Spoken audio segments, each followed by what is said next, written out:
Well, thank you so much for joining us today for the PhD graduate showcase. I'm going to give you a quick rundown. Today, we're very lucky to have Dr. Mark Nartey, who's going to be joining us for a talk. Mark holds the Hong Kong Polytechnic University Distinguished Postdoctoral Fellowship in the Department of English and Communication. He is an interdisciplinary scholar who specializes in corpus-assisted discourse studies with a focus on issues at the intersection of language, culture, and society. Mark has also been the recipient of the Hong Kong Fellowship Scheme in the department, so we're very lucky to have Mark, who is now our colleague. After Mark's given his talk, we'll give you a little bit of time to ask him any questions about his research, following which I will present an overview of the Department of English and Communications PhD program, as well as the Hong Kong PhD Fellowship Scheme. And following that, we will give you a little bit more time to ask Professor Kathleen Arends, who is the Departmental Research Committee Chair and a professor in the department, and myself, any questions with regards to the program. So I won't delay you any further, Mark. I'll hand over the screen to you.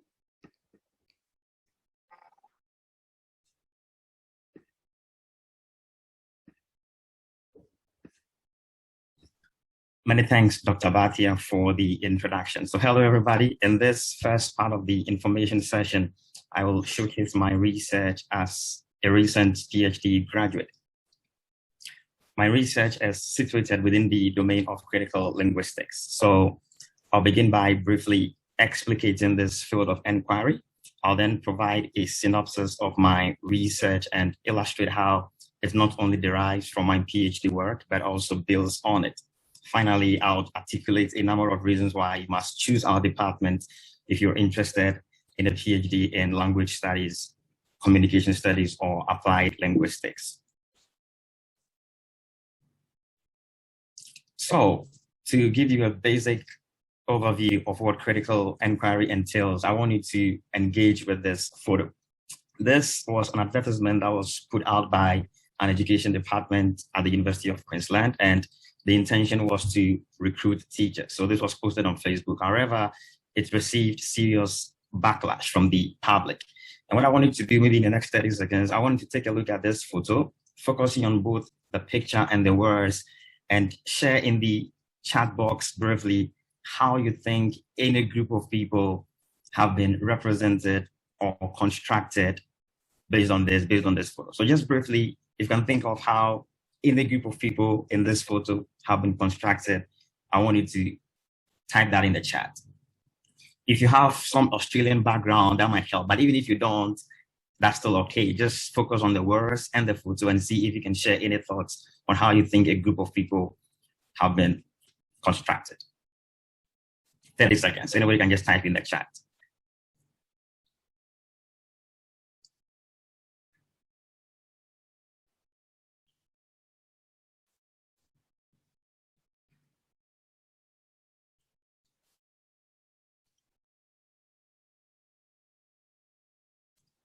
Teachers are female.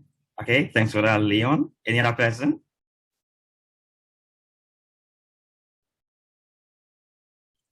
Is there anything you can say about the children and what the word says about them? It implies that the kids are inferior. The students are represented as troublemakers. It looks like an appropriation of First Nations people culture. All right. Kids don't behave well, etc., etc. All right, so thank you very much. Thank you very much. So the responses that you just gave in the chat briefly illustrates what critical inquiry is. All right, so in general terms, the impression that is given is that the children are troublemakers. They are maybe abnormal and unintelligent. Now, if you look at it more critically, you can even argue that even though there are white children in this picture, so you have indigenous children and then you have white children. However, the white children have been clothed in traditional gear based on the paintings and the red scarf, all right? So even though it looks like children in general have been constructed as troublemakers, as misunderstood, as unintelligent, at a deeper level, putting on our critical lens, we can even say that it is a specific group of children, i.e. it is indigenous children who have been constructed as troublemakers, as abnormal, etc., because these white children, their identity have been transformed, all right, based on the indigenous outfits. So to explain what critical inquiry is in general terms, it is about being skeptical, right? Healthy skepticism. It's about being skeptical of what you see or read and the social perspective of who created the language. The social perspective is absolutely important, i.e. the worldview or the ideological position of whoever is producing the discourse. Importantly, it does not mean a negative assessment of sociopolitical issues and events. It does not mean that you are on a fault-finding mission. Tollefson argues that being critical includes research that is aimed at social change. It refers to research that is influenced by critical theory, which then leads us to the question, what is critical theory? It is a research paradigm originating from the Frankfurt School, and it is an approach that recognizes the power and ideology embedded in social structures and sets out to critique repressive social practices and institutions. Being critical means taking what people say not at face value, and so subsequently examining the often latent ideological and complex nature of discourse. It is aimed at exposing strategies that appear normal or neutral on the surface, but which may be ideological and seek to shape the representations of events and persons for particular ends. Wodak and Meyer recall that in 1937, Max Horkheimer, and Horkheimer is one of the pioneering scholars of critical theory, Max Horkheimer urged social theory to critique and change society, which meant to show how social phenomena are interconnected, to produce knowledge that helps social actors emancipate themselves from domination, and to describe, explain, and deconstruct delusion by revealing structures of power and ideology. So you can consider these points here as some of the key tenets that underpin or undergird critical inquiry. The aim of critical inquiry is to give voice to the marginalized and to liberate them from the circumstances that enslave them. It is concerned by and wants to address social inequities and injustices, and it seeks to explain what is wrong with current social reality and to identify the actors in order to effect change. So what I've just done is to give a brief theoretical overview of what critical inquiry is. And so to give a practical application to the things that I've said, I want us to watch this video. And while the video plays, I want you to think about issues such as power, inequality, domination, etc. And then I want you to type in the chat any phrases or expressions that reveal how the relationship between Muslims and Americans have been constructed in this speech. So while the video plays, if you can think of how Trump constructs Muslims or Americans, or if you can pull out any evidence from whatever he says that you think projects a certain social identity onto Americans or onto Muslims, I want you to type that in the chat. So let's take a listen. Shall I read you the statement? Donald J. Trump is calling for a total and complete shutdown of Muslims entering the United States until our country's representatives can figure out what the hell is going on.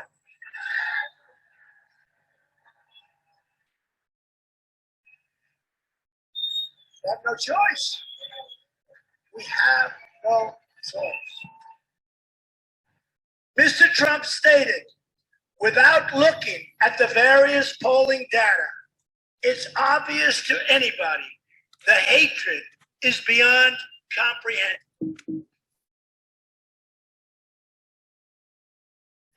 of such a big portion. Where the hatred comes from and why, we will have to determine. We're going to have to figure it out. We have to figure it out. We can't live like this. It's going to get worse and worse. You're going to have more World Trade Centers. It's going to get worse and worse, folks. We can be politically correct and we can be stupid, but it's going to get worse and worse. Folks, those days are over. Those days are over. We have to be tough.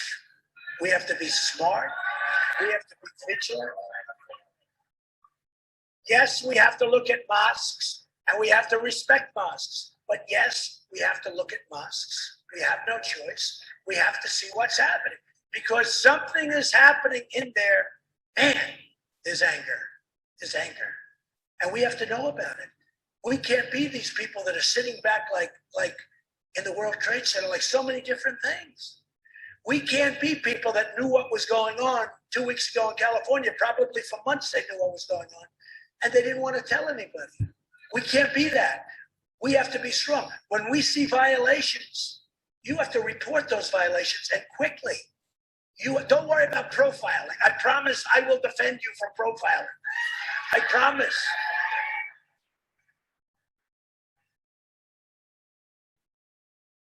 Okay, so there's no comment in the chat yet, but what do you guys think? Can you think of how the relationship between Americans and Muslims are constructed in this speech? Your enemy, all right? Thanks for that. As a threat, Muslims as a threat, Muslims as an enemy.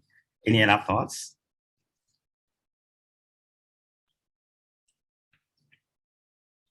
Any other? Muslims as violators, all right, absolutely. So again, the responses that you just provided give indication of what critical linguist or critical inquiry focuses on. Hatred, absolutely. Thanks for that, Yang.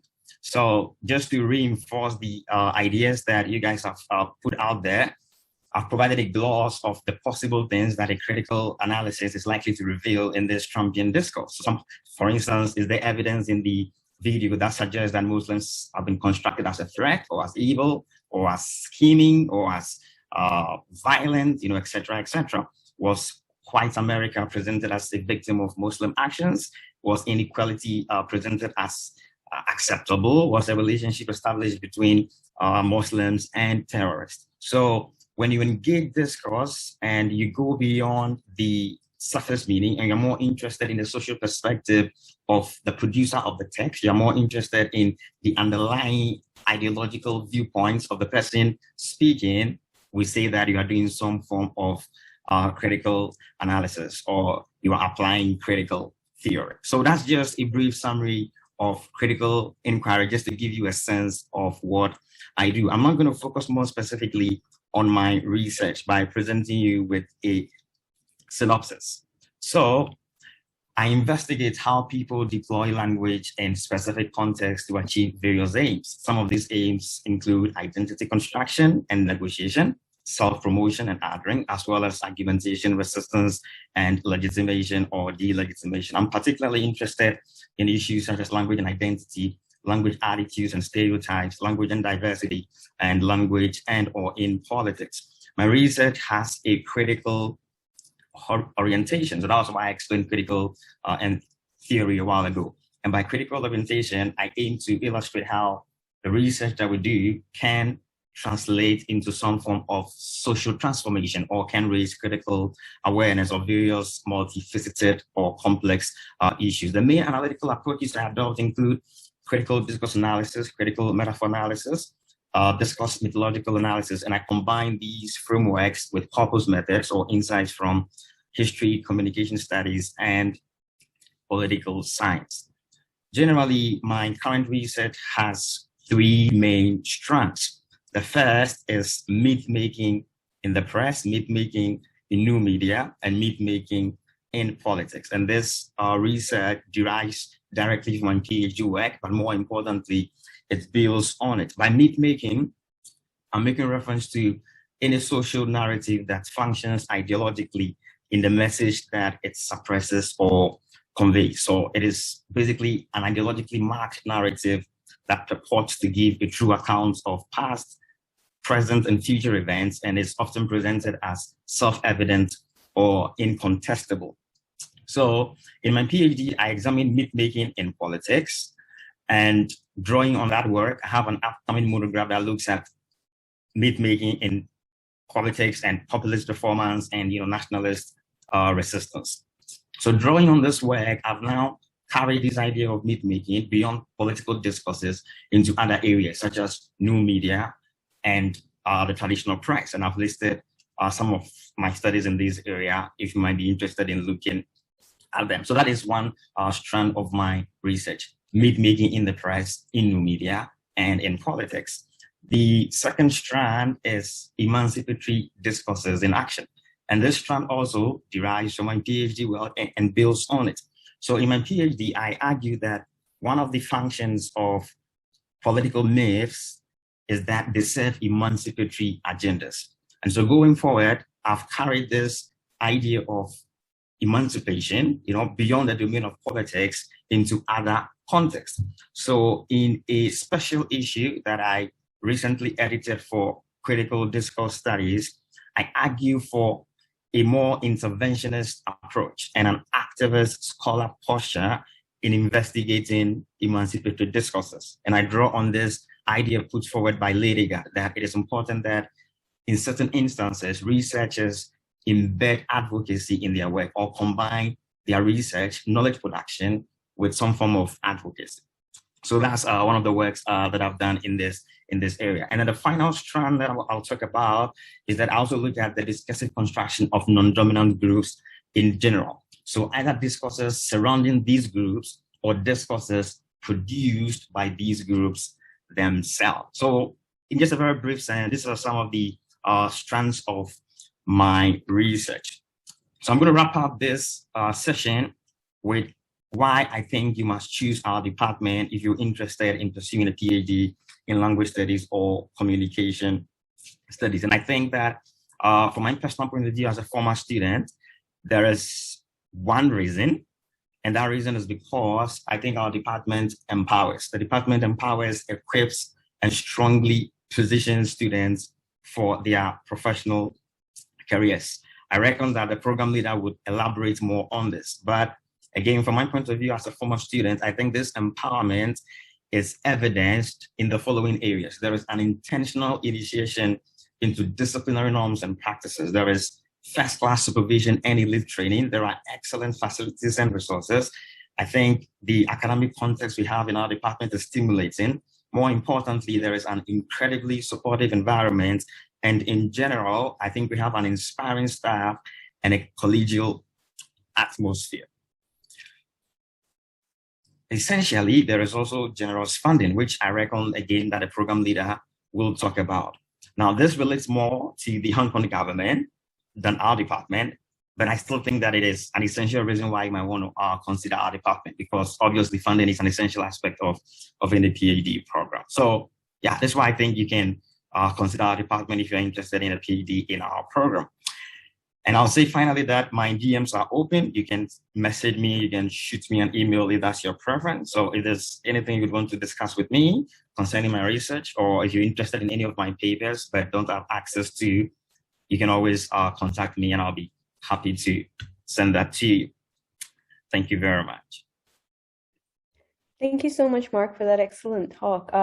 We have a few minutes. If you'd like to ask Mark any questions, please either feel free to switch on your mic and ask him, or you can put your questions down in the chat box.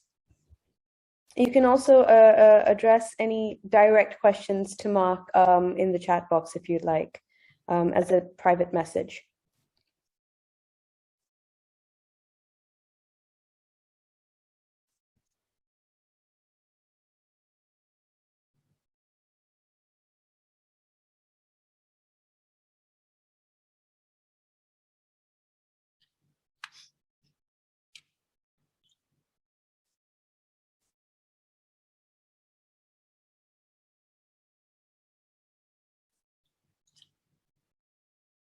I think there's a question for you, Mark.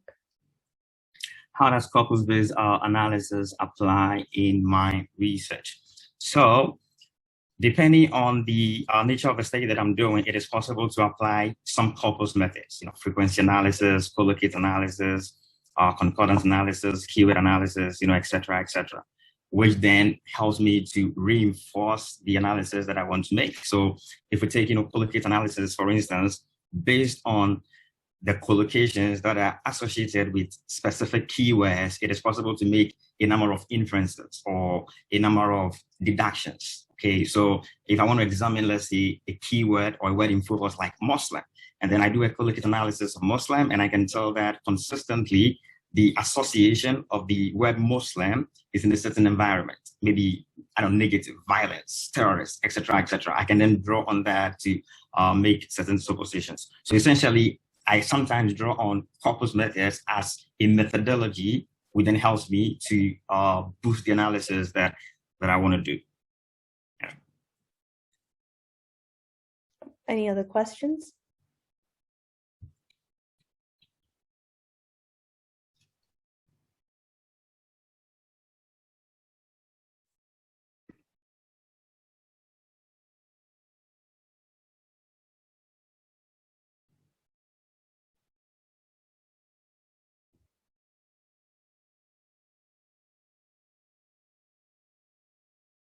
You can always email Mark if you have questions about his research. If it's easier for you to switch on your mic, please go ahead and do that.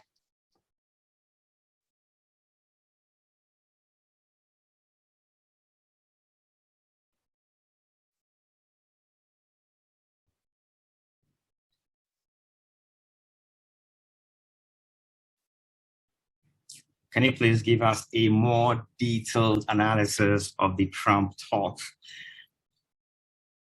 Well, I guess because it's a very brief presentation and I can't do a very detailed, analysis. So what I've tried to do is to provide you a gloss, all right, is to give you an initial opening into what critical linguists do, which will then hopefully provide you with some kind of, a foundation to proceed from there. But if you send me maybe an email, I'll be willing to share something with you that'll be more detailed. This is a very short presentation, so I'm not in a position to offer an extensive analysis of, Trumpian discourse. Yeah. Please do contact Mark or look up his work if you're interested in more detailed research information. He is constrained in terms of time because the program is such, but I'm sure he'll be more than happy to share his research, or if you go to Google Scholar, I'm sure you can download his research. I don't think any question is silly, so I want to encourage you to always ask your questions, all right? So since there's no such thing as a silly question at all, if you have a question, always feel free and shoot it. So would it be a problem to apply a PhD without a master's? Well, I think the program I'll address this question. Talk about that. Yeah. It's not a silly question at all. Yeah. Yeah. No, I'll probably address this question after the information session, CC. But maybe Mark, you can just tell us if having a master's better prepared you for the PhD. So ideally, having a master's is better, because having a master's suggests that you've done some research before, you've built a certain level of capacity, you've strongly, positioned yourself for the PhD. So I would consider that to be the ideal circumstance. That notwithstanding, I also know of people who enroll onto the PhD program without a master's, especially if they have a very strong CGPA, or they might have done some undergraduate dissertation. So to respond to your question, yes, in the ideal world, having a master's help, because hopefully on the master program, you would have done some research, you would have been strongly, positioned and better placed for the PhD program. But that should still not be a discouragement. If you have a very strong first degree and you fancy this, I would always say, get a proposal, reach out to somebody, and a person can advise you. And here I mean a potential supervisor. I think there's one more question from... What do you think of the discursive construction of identity? Well, this question is quite broad. What do I think about it? Well, I think identities, are everywhere. And I guess what for me is important is for us to have that critical, awareness. So in the photo that I shared at the beginning, if, for instance, you engage with that photo, maybe you saw that post on Facebook and then you didn't see anything wrong with it, I feel then that is a bit of an issue. So the fact that I think we all need to be aware of our biases, we all need to understand that we have, different, identities. And I think more importantly, we need to be critically aware so that when wrong identities are projected onto people, we can stand up for them. So I feel the question is a bit broad. I'm not quite sure what it means, but I think it's an interesting or fascinating, area of study, because identities are all around us. I'm really sure in this 15-minute talk that I gave, I constructed a number of identities. So quite interesting, I think. Okay. I think, thank you so much, Mark, for, so there's one, I am so critical. Answer one more question, and then we'll move on to the information session. Right, so how did I employ critical metaphor analysis? So basic level critical metaphor analysis, you identify a metaphor, you explain the metaphor, you interpret the metaphor, okay? So you can look at studies by Chapters Black for details, of that. But the idea is that metaphors are not neutral. Metaphors are ideologically leading. Metaphors are imbued with certain values. And so if, for instance, you say that there is a flat of domestic helpers in Hong Kong, that water metaphor carries a number of insinuations, carries a number of implications. So how I apply critical metaphor analysis is to first identify a metaphor, explain the metaphor, interpret the metaphor, and show how the use of the metaphor is tied to certain social values or to certain, identities, in this context to some of the things that I talked about. But you can read our chapters back for an extensive discussion on critical metaphor analysis. Also, Kathleen Ahrens does a lot of work in the area of critical metaphor analysis, and Aditi as well. So there are a lot of papers you can read in this area. And if you're still going to engage me further, feel free to send me an email. I'll be willing to talk to you. Okay. So if you have any further questions for Mark, please feel free to send him a direct chat message. He'll be online with us for a few more minutes. So, but please send a direct message and he'll be able to respond back to you. But what I'd like to do now is thank Mark so much for his excellent presentation.